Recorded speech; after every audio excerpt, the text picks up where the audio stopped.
I was reading an article from Housing Wire that talked about, basically 1 in 7 sellers are not motivated because of the low interest rate that they may have refinanced or got when they purchase. So have you seen in that, have you ran into that situation that sellers were a little maybe unrealistic in their pricing because of the rates, and they're trying to somehow find value in the lower rate?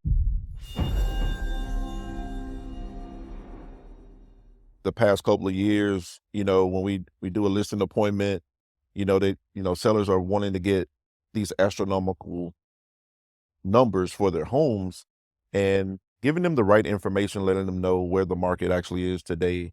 And it's not as inflated as it was a couple years ago, so that they have the proper perspective when they're putting a home on the market.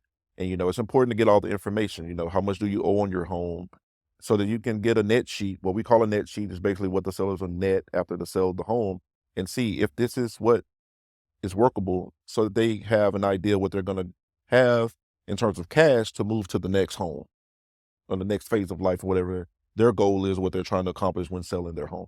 Sure, sure, yeah. Um, we've got a couple of situations we're dealing with right now. One client of mine, as seller, actually has a VA loan, and the rate that he received during the pandemic and the refinance was 3.5%. And so when he initially listed it, it was hard to get people motivated to buy the list price. But then when I finally convinced him that the best way to go to get highest price was to offer an assumption, we've had a lot more traction. So maybe those are some questions to also ask if it's a FHA or VA loan. Now they're a little bit more tricky, takes a little more time to get to closing. So if time is of the essence, it may not be the thing to go. But what we're being told right now on this particular loan assumption is minimum 60-day close. And it's because you have to go back through the lender who actually holds the note. And that lender is going to do their pre-qualifications on the client. It's definitely an interesting situation, but buyers are willing to pay a little bit more, and then to get that lower rate if That they lower rate. can't assume it. And that's what I would say too. If there's a seller out there that's on the fence of maybe putting their home on the market, but they are looking, that they know they need to sell, is we have strategies where we can reach out to their bank, even if it's not an assumable loan, and start having the conversation if there's things we can do to make it assumable.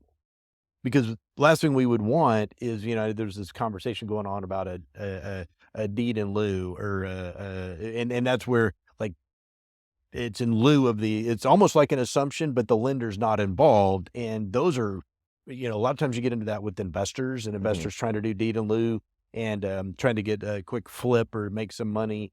And it's very risky. It's risky for a homeowner. It's risky for an investor. And that's why they charge a lot to do something like that. But we do have strategies. We do have a legal team that can help us with conventional loans, whereby a seller might be open to exploring an assumption strategy to get a higher price for their home. And then that way a buyer could also get in at a lower rate. So we have strategies out Yeah. there to help sellers that are on the fence.